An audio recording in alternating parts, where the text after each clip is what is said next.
Hello everyone, this is Veena and welcome back to my channel. আজকে আমি রান্না করব কই মাছ দিয়ে মিষ্টি কুমড়া। তো চলুন পুরো রেসিপিটি দেখে নেওয়া যাক।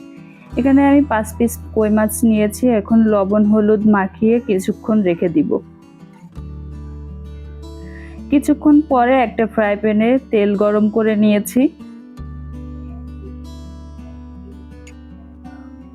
তেল গরম হয়ে গেলে এখন আমি মাছগুলো ভালো করে ভেজে নিব।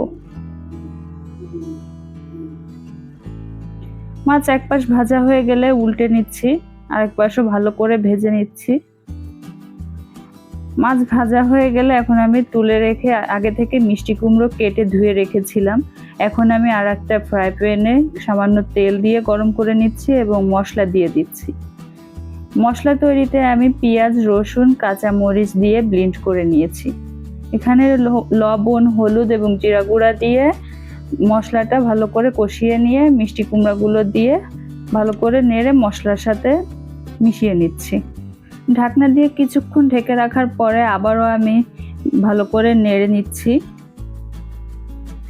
নাড়া হয়ে গেলে এখন আমি কষানোর জন্য একটু পানি দিয়ে দিচ্ছি। পানি দিয়ে আবারও ঢাকনা দিয়ে কিছুক্ষণ অপেক্ষা করব। পানি শুকিয়ে আসলে আমি এখানে ঝোলের জন্য পানি দিয়ে দিচ্ছি।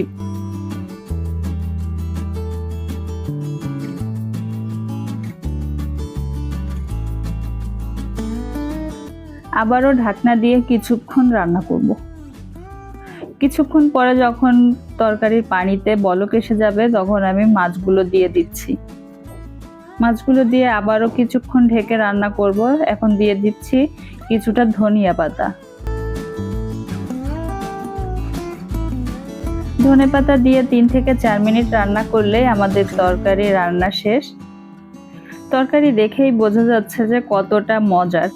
আজকের এই রেসিপিটি আপনাদের কাছে কেমন লাগলো অবশ্যই কমেন্ট করে জানাবেন এবং চ্যানেলটিকে সাবস্ক্রাইব করে পাশেই থাকবেন।